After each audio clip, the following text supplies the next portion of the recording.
Boa noite a todos. Boa noite. Hoje, 13 de novembro de 2020, estamos nós reunidos mais uma vez para estudarmos a obra Libertação. Eu vou solicitar para a nossa querida irmã Aramita fazer uma rápida recapitulação. Depois o nosso irmão Augusto irá fazer a nossa prece de abertura do nosso estudo. Então, eles estão passeando no dia seguinte, que dormiram na casa de Gregório, né? Eles estão passeando pela cidade estranha e encontraram, né, a cidade estranha toda em ruínas e cheia de detritos. E depois de passarem por uns labirintos extensos e atravessarem uma muralha, chegaram num local que ele deu o nome de Asilo de Espíritos Desamparados, onde tinha gritarias e gente em sofrimento, que parecia animais, pareciam pessoas. Antes disso, o Eloy tinha perguntado, né, devido ao aspecto, às gritarias, ao vozerio, se o inferno parecia com hospício, porque dava uma impressão, uma má impressão neles, né? E eles estão nesse lugar, nesse asilo desses espíritos sofredores, onde há gritarias, e o Gúbio está explicando que se amontoavam ali milhares de criaturas que abusaram dos dons da vida. E ele está explicando isso aos dois, que estão espantadíssimos. Amado Mestre Jesus, como é bom estarmos reunidos em Teu nome. E aqui te rogamos, amigo Jesus, que Tu possa intuir a nossa irmã Conceição e a todos nós para aproveitarmos esses Teus ensinamentos. E que possamos também, Mestre amigo Jesus, utilizar desses ensinamentos no nosso dia a dia, buscando-nos cada vez mais e assim estarmos próximo de Ti e fazendo a vontade do Pai. Obrigado, abençoa-nos e permite-nos iniciarmos o Teu estudo. Que assim seja. Que assim seja. Então vamos lá, nós estamos então no capítulo 7, conforme disse a nossa querida irmã Aramita, quadro doloroso. Então, nós estamos já no capítulo 7, nesse movimento de tentar falarmos com o Gregório. E até o prezado momento, continuam aguardando para poder falar com o Gregório. Uma coisa interessante, nós estávamos estudando o livro Nosso Lar, ainda não foi gravado, eu estava estudando em casa, no Nosso Lar, e lá ele fala dos espíritos mutilados. E aí eu me recordei que ele apresentou aqui, lembra, espíritos mutilados. E eu fiquei a pensar sobre os espíritos mutilados. E na obra de André Luiz, do Nosso Lar, ele explica que os espíritos mutilados foram aqueles que utilizaram de forma equivocada as mãos, as pernas. E eles se mutilam, há uma mutilação no corpo perispiritual. Então é muito fácil até a gente recordar do livro Memória de um Suicida, daquele que matou Eulina com as próprias mãos, vocês lembram? E apesar de que no processo dele, à medida que foi organizando a reencarnação dele, o corpo perispiritual dele, a mão foi desaparecendo até ficar só o coto. Mas nesse caso aqui, o André Luiz, ele retrata espíritos que estão numa condição de espíritos com o perispírito mutilados, que é resultado da conduta moral. Então não tem a ver, eu fiquei pensando, sabe se foram pessoas que viveram mutilados na Terra e foram para o mundo espiritual e continuaram mutilados? Não. É conduta moral que acaba deformando o corpo físico. Então, imagina você ter suas mãos para matar, você ter suas mãos que enferrujam, porque não trabalham, não são dignas. E isso você vai se mutilando. Então, quando ele fala mutilação, ele está falando de condição moral, de conduta moral, ok? Da vida que foi vivida aqui na Terra. Então vamos continuar nesse diálogo que o nosso irmão Gubi está tendo com os outros dois, André e Eloy, né? Perguntei-lhe, diz André Luiz, se naqueles sítios purgatoriais não havia companheiros amigos detentores da missão de consolar? Ao que o nosso instrutor respondeu afirmativamente. Sim. Disse: Esta imensa coletividade, dentro da qual preponderam individualidades que, pelo sofrimento contínuo, se caracterizam pelo comportamento subhumano, não está esquecida. A renúncia opera com Jesus em toda parte. Agora, todavia, não dispomos de ensejos para a identificação de missionários e servidores do bem. Vamos ao estudo que nos interessa de mais perto. Então, aqui ele informa que existe sim, né? Ele diz dentro da qual preponderam individualidades que, pelo sofrimento contínuo, se caracterizam pelo comportamento subhumano, não está esquecida. A renúncia opera com Jesus em toda parte. Aí ele diz, mas agora nós não vamos estar aqui identificando. Então, eles não estão desamparados. Que é isso que a gente tem que entender. Por exemplo, às vezes você tem um filho dentro de casa, uma filha, que é uma pessoa que você ama muito, mas que fez escolhas equivocadas. Você tem como mudar? Não dá. Chega uma fase que não dá, não tem mais. O pai chora, a mãe chora, mas não há o que fazer. Você não tem, mas pegar um filho dependente químico, ou um filho ou uma filha que você sabe que na profissão está tendo atitudes equivocadas, e você diz, meu filho não faça, e não vai adiantar. Então, eles estão nessa condição e não tem o que fazer. Mas o que a gente percebe? Esses espíritos, eles estão ali aptos e prontos para atender o menor arrependimento. Basta uma solicitação, um pedido verdadeiro que eles estão ali para atender. Mas o amor não pode ser uma imposição. O bem não pode ser uma imposição. A renovação íntima não pode ser uma imposição. Eu não posso olhar para a Carla e dizer, te renova, eu te obrigo a fazer isso. Não tem. Então, nós já aprendemos que tudo isso aqui, todo esse sofrimento é permitido por Deus, para que nós possamos aprender na dor o que poderíamos estar vivendo por amor. Então, se for necessário o filho chegar ao fundo do fosso, vou usar mesmo esse termo, o que chegue, para que ele possa buscar a luz. Então, a gente só escolhe o bem, quando estamos nessa condição, quando a gente cansa do mal. Aí a gente opta pelo bem. Agora, todavia, não dispomos de oportunidades para a identificação de missionários. Tem. Não vamos fazer esse trabalho agora. E servidores do bem. Vamos ao estudo que nos interessa de mais perto. Então, vamos lá. A gente pensa assim, que isso aqui é um inferno. Bem pior do que a Igreja Média nos apresentou. Mas a gente pensa que isso aqui é Deus castigando. Não é. É Deus purificando. É Deus corrigindo. Então, de repente, o Gregório se sente aqui o próprio Deus, mas ele não percebe que Deus o utiliza para corrigir os outros filhos. E aproveita e se corrige. Descemos alguns metros e encontramos esquálida mulher estendida no solo. Uma mulher muito magra ali, deitada no solo. Gúbio nela fixou os olhos muito lúcidos e, depois de alguns momentos, recomendou-nos seguir-lhe a observação acurada. Vês realmente, André? Inquiriu o paternal. Percebi que a infeliz se cercava de 3 formas ovoides, diferenciadas entre si, nas disposições e nas cores, que me seriam, porém, imperceptíveis aos olhos, caso não desenvolvesse ali todo o meu potencial de atenção. Então, no primeiro momento, o André viu uma mulher muito magra, ali estendida ao solo, jogada ali no chão. E ele ainda diz assim, vês realmente, André? Tu tá vendo realmente?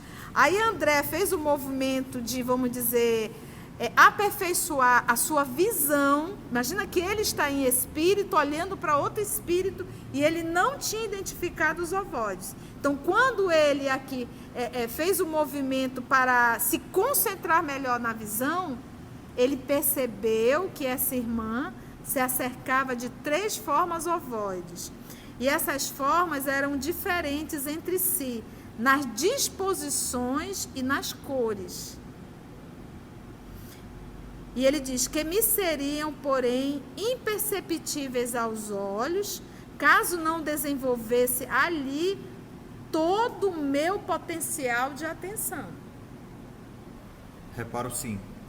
Expliquei curioso.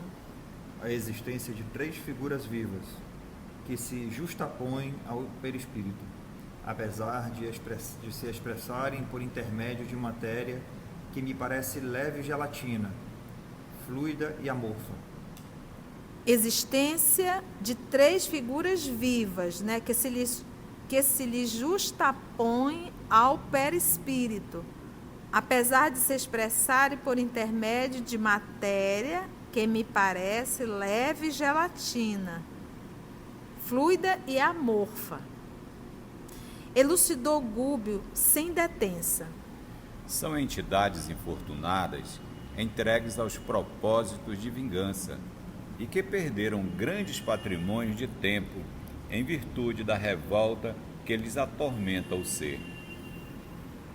Gastaram o perispírito sob inenarráveis tormentas de desesperação e imantam-se naturalmente a mulher que odeiam, irmã esta que, por sua vez, ainda não descobriu que a ciência de amar é a ciência de libertar, iluminar e redimir.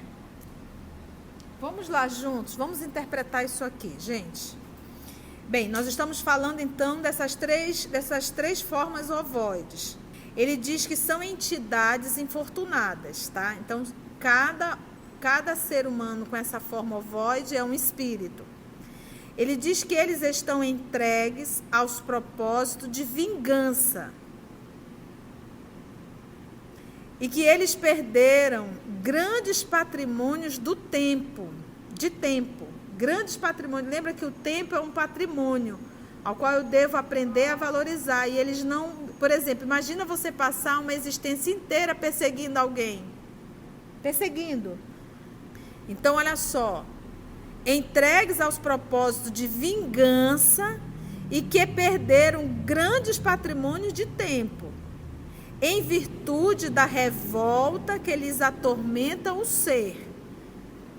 Gastaram o perispírito, aí novamente aí a perder a forma vai se deformando, sob inenarráveis tormentas de desesperação. Ele coloca inenarráveis. E imantam-se. Você imagina o que é um ódio, um sentimento de ódio, de vingança, em que você só pensa naquilo, em que você... Eu não sei se vocês já tiveram a oportunidade de alguma reunião mediúnica, ouvir espíritos vingativos, espíritos com ódio. Para o próprio médium, que está em transe mediúnico, é algo desesperador a gente estar ali em contato com aquele sentimento, com aquela emoção. E eu fico imaginando a condição do espírito. Ele não consegue fazer outra coisa, ele só pensa na vingança, ele só vê a criatura na sua frente. E ele perde, inclusive, a noção do tempo. Então, às vezes, ele passa 20, 30, 50, um século aprisionado nessa vingança. Gastaram o perispírito sob inenarráveis tormentas de desesperação e imantam-se naturalmente. Então, não é algo assim, eu vou me imantar a esta mulher. Não. À medida, porque é aquilo que a gente aprende, o amor une, o ódio aprisiona. Então, eles estão aprisionado. O dia que nós conseguirmos entender que o perdão não é bom para quem recebe, é bom para quem dá.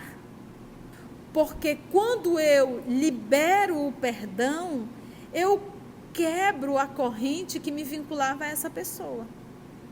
E o fato de eu me libertar dessa corrente, isso não faz com que a pessoa não permaneça acorrentada. Porque é melhor nós sermos a vítima do que o algoz. É melhor nós termos recebido o mal do que ter feito o mal. Então, uma vez que a gente libera o perdão, a responsabilidade está com a pessoa. Ela tem um débito. É isso que nós temos que entender. A pessoa não tem um débito comigo. Se eu não a perdoo, eu passo a ter um débito com a lei. Se eu não a perdoo, se eu a perdoo, eu me liberto. Mas ela continua com um débito. Com quem? Com a lei. Só que nós temos uma crença, eu falo nós humanos, encarnados e desencarnados, nós temos uma crença que se nós perdoarmos, a pessoa estará livre. Não vai. Ela vai ter que reparar o mal que fez. Porque a lei é de amor, mas é também de justiça. Então, perdoar é ser melhor que o algoz. Perseguir o algoz é ser pior do que ele. Porque é muito difícil, eu não sei aqui qual foi a dor que essas 3 almas viveram. Para carregar um ódio tão grande a essa irmã, a gente percebe aqui que foram por muitos anos, para eles chegarem ao ponto de perderem totalmente a forma do corpo perispiritual, a forma humana, e se tornar nesse ser que tem uma forma ovoide. Então, isso foram muitos séculos, talvez, de sofrimento. Então, eu não sei o que ela pôde ter feito para com essas 3 entidades. Mas a gente para pensar que diz assim, é muito fácil perdoar algo muito simples. Agora, você imagina, às vezes eu penso nesses crimes hediondos, feito com pai, com mãe, com irmão, com filho. Quando a gente lembra do livro, eu acho que foi nos Missionários, o caso daquele homem que tinha um grande amigo, que era sócio, e que esse sócio arrumou toda uma confusão, uma mentira, ao ponto de fazer com que o amigo separasse da esposa, colocando ela numa condição de traidora. E ele acabou indo a Portugal, levou os filhos, essa esposa acabou adoecendo, veio a óbito. Ele voltou de Portugal depois de muitos anos e encontrou esse sócio e amigo que já estava praticamente morto. E nos últimos momentos chamou o amigo e contou toda a verdade e disse para ele, me perdoa? Ele respondeu, nunca. Então, a gente não sabe quais são as dores. Então, eu não tenho, a gente está falando aqui como aprendiz, mas eu não tenho como olhar para a Carla e dizer, Carla, perdoa. Eu não posso. Mas a Carla pode exigir dela, perdoa, Carla. É melhor para você. Então, esse diálogo de autoevangelização, ele é íntimo. Pensa você, eu sei que é doloroso, eu sei que é difícil. Não é fácil, eu não sei qual é a dor que você carrega. Você que está aqui, você que está me ouvindo, encarnado e desencarnado. Nós não sabemos qual é a dor que você carrega. Mas faça um ato de alto amor. Perdoa. E deixa o resto que a lei cumpre. Então, perdoa. Faça esse movimento interno de perdoar, de te libertar, quebra essa algema. E deixa que Deus vai atuar, porque não há uma vírgula que Ele não saiba. Não, nada que venhamos a fazer, nada não é na presença de Deus. Tudo é na presença de Deus. Então, olha a situação que esses irmãos aqui, irmãs estão. Gastaram o perispírito sob inenarráveis tormentas de desesperação e imantam-se naturalmente a mulher que odeiam. Irmã esta que, por sua vez, ainda não descobriu que a ciência de amar é a ciência de libertar, iluminar e redimir. Essa é a ciência de amar. Auscultamos de mais perto a desventurada criatura. Assumiu Gúbio a atitude do médico ante a paciente e os aprendizes. A mulher sofredora, envolvida num halo de força cinzento escura, registrou-nos a presença e gritou, entre a aflição e a idiotia: Joaquim, onde está Joaquim? Digam-me por piedade, para onde o levaram? Ajudem-me, ajudem-me. O nosso orientador tranquilizou-a com algumas palavras e, não lhe conferindo maior atenção além daquele que o psiquiatra dispensa ao enfermo em crise grave, observou-nos. Examine os ovoides, sondem-nos magneticamente com as mãos. Operei. Rápido. Toquei o primeiro e notei que reagia positivamente.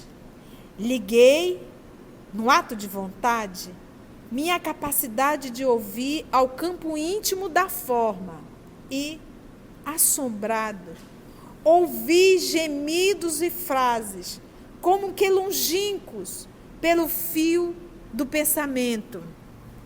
Vingança, vingança. Não descansarei até o fim. Esta mulher infame me pagará. Repeti a experiência com os dois outros e os resultados foram idênticos. Assassina, assassina! Transbordavam de cada um. Após afagar a doente com fraternal carinho, analisando-a, ansioso, o instrutor dirigiu-nos a palavra esclarecendo. Joaquim será naturalmente o companheiro que a precedeu nas lides da reencarnação. Certo, já regressou à terra mais densa a fim de preparar-lhe o lugar. A pobrezinha está esperando o ensejo de retorno à luta benéfica. Vejo-lhe o drama cruel. Foi tirânica senhora de escravos no século que findou. Percebo-lhe as recordações da fazenda próspera e feliz nos arquivos mentais. Foi jovem e bela, mas desposou, consoante o programa de provas salvadoras, um cavalheiro de idade madura, que a seu turno já assumira compromissos sentimentais com humilde filha do cativeiro. Embora a mudança natural de vida, a face do casamento, não abandonou ele o débito contraído. Em razão disso, a pobre mãe e escrava, ainda moça, penitente e desditosa, prosseguiu agregada à propriedade rural com os rebentos de seu amor menos feliz. Com a passagem do tempo, a esposa requestada e fascinante conheceu toda a extensão do assunto e revelou a irascibilidade que lhe povoava a alma. Dirigiu-se ao marido, colérica e violenta, dobrando-o aos caprichos que lhe exacerbavam a mente. A escrava sofredora foi separada de ambos os filhos que possuía e vendida para uma região pantanosa, onde em breve encontrou a morte pela febre maligna. Os dois rapazes, metidos no tronco, padeceram vexames e flagelações em frente da senzala. Acusados de ladrões pelo capataz, a solicitação da senhora, dominada de egoísmo terrificante, passaram a exibir pesada corrente no pescoço ferido. Viveram no passado sob humilhações incessantes. No curso de reduzidos meses, caíram sem remissão, minados pela tuberculose que ninguém socorreu. Desencarnados, reuniram-se a genitora revoltada, formando um trio perturbador na organização ruralista que os expulsara, sustentando sinistros propósitos de desforço. Não obstante, convidados à tolerância e ao perdão por amigos espirituais que os visitavam frequentemente, nunca cederam um tio nos planos sombrios em que penhoraram o coração. Atacaram, desapiedados, a mulher que o tratara com dureza, impondo-lhe destrutivo remorso ao espírito vacilante e fraco. Dominando-lhe a vida psíquica, transformaram-se para ela em perigosos carrascos invisíveis, utilizando todos os processos de luta suscetíveis de acentuar-lhe as perturbações. Adoeceu ela, por isso, gravemente, desafiando conselhos e medidas de cura. Embora socorrida por médicos e padres diversos, não mais recobrou o equilíbrio orgânico. Arrasou-se-lhe o corpo físico pouco a pouco. Incapaz de expandir-se mentalmente no idealismo superior que corrige desvarios íntimos e facilita a cooperação vibratória das almas que respiram em esferas mais elevadas, a desditosa fazendeira sofreu, insulada no orgulho destrutivo que lhe assinalava o caminho. 10 anos de mágoas constantes e indefiníveis. Claro que possuía, por sua vez, amigos prontos a lhe estenderem generosas mãos por ocasião da morte do corpo que se tornou inevitável. Contudo, quando nos enceguecemos no mal, inabilitamo-nos por nós mesmos à recepção de qualquer recurso do bem. Então, essa irmã que está deitada, outrora, casou com um homem chamado Joaquim, fazendeiro. Ao chegar nessa fazenda, casada, esposa, soube que ali tinha uma escrava, ao qual o seu marido tinha tido relações sexuais e que dessas relações sexuais geraram 2 filhos. E que o Joaquim vivia com aquela escrava ali, naturalmente, os filhos, ele não perseguiu. Ela, como esposa, acabou obrigando o marido, que também é responsável, não deixa de ser responsável, foi um irresponsável, e acabou fazendo com que vendesse a mulher, ao qual ela tinha ciúmes.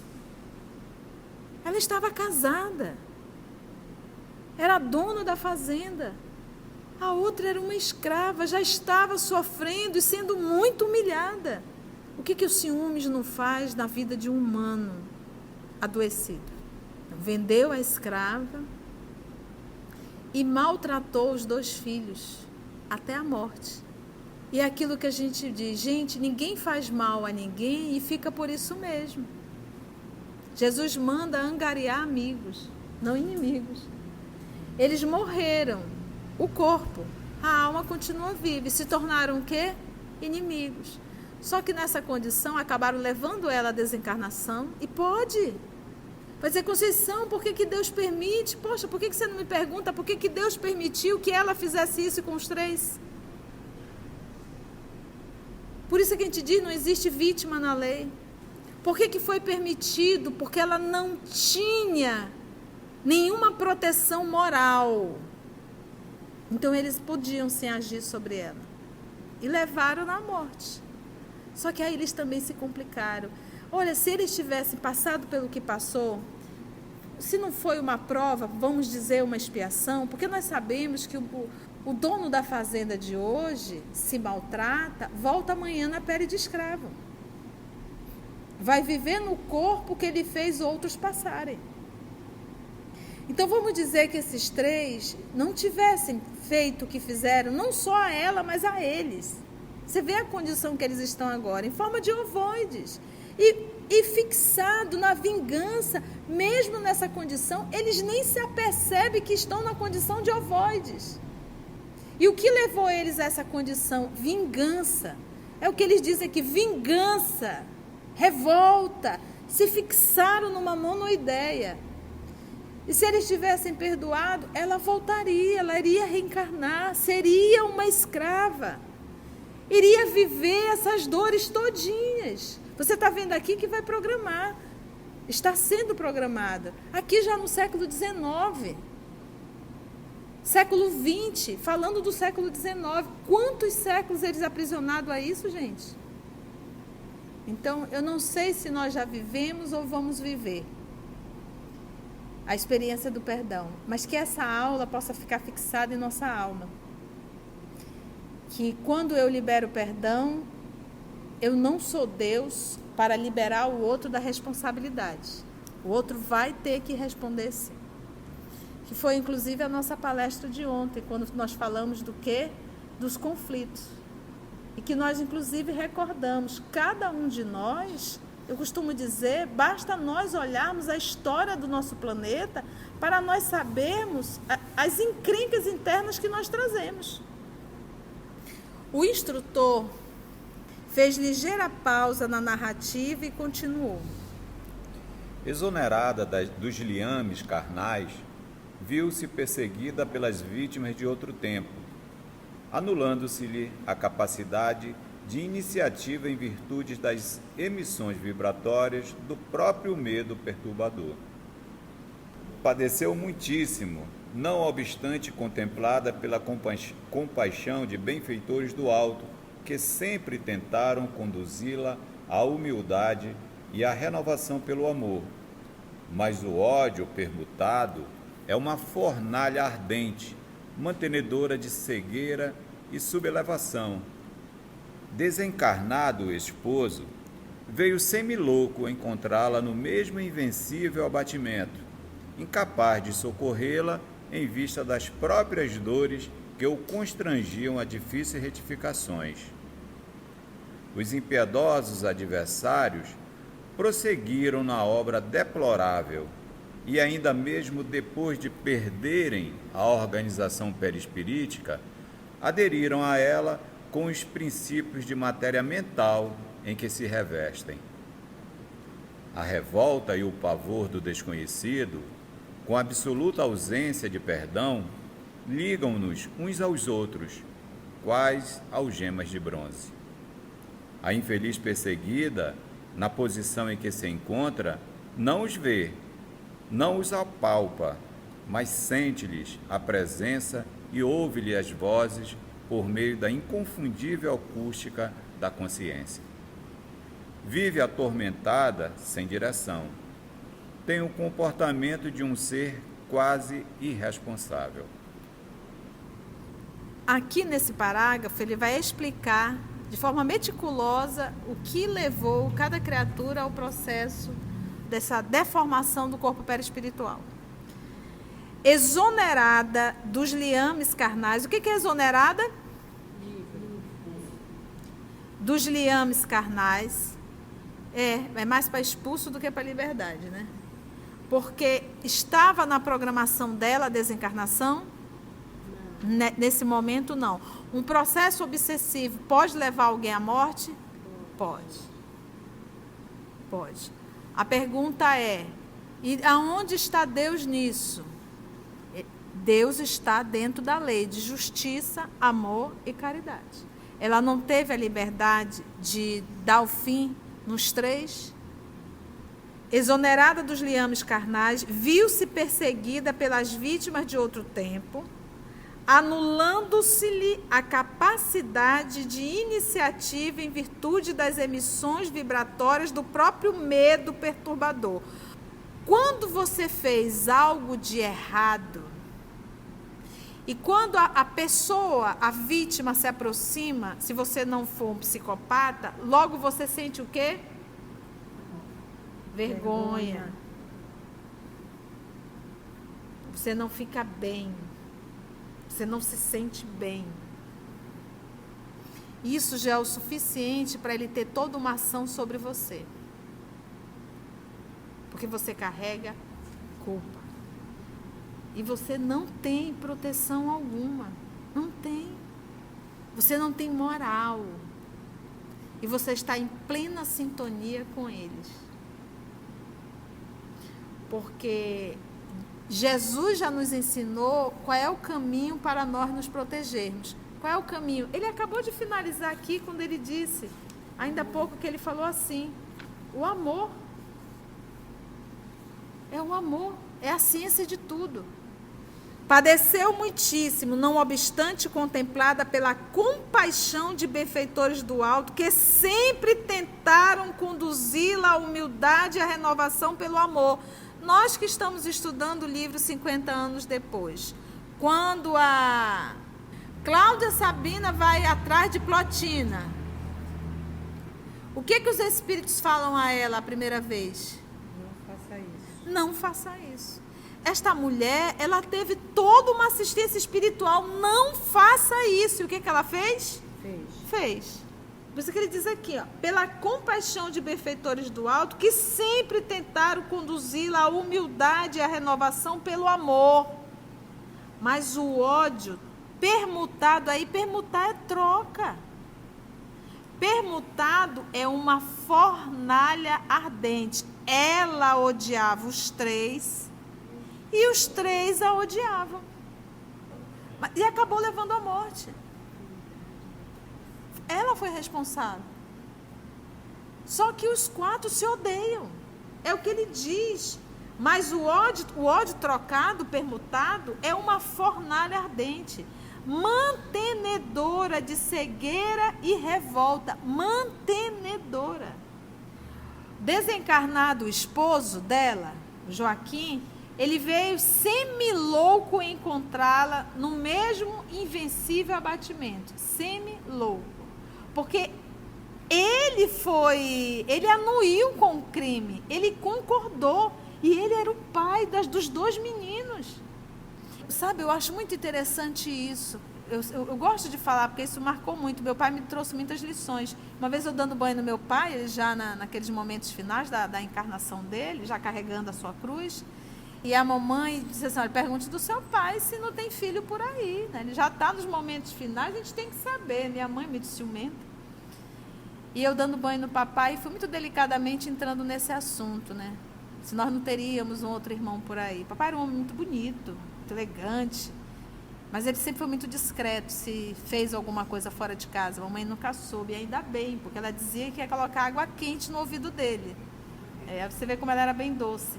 E aí eu fiz a pergunta para ele, e ele levantou o braço, já cego, né? Levantou o braço, sacudiu o dedinho e disse assim, nunca permiti um filho meu chamar outro homem de pai. Fui digno o suficiente. Então não vamos pensar nós, vocês homens, ou vocês, nós mulheres, que o fato da gente ter feito filho e ter deixado por aí, que a gente não vai sofrer as consequências, vamos. A responsabilidade é nossa. A responsabilidade é nossa, foi nossa. Então aqui ele chegou como um louco. Por quê? Porque ele era pai. Não foi a escrava que foi lá seduzi-lo, não. E ele não a seduziu, ele a obrigou.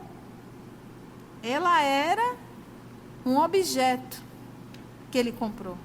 Veio semi-louco encontrá-la no mesmo invencível abatimento, incapaz de socorrê-la em vista das próprias dores que o constrangiam a difíceis retificações.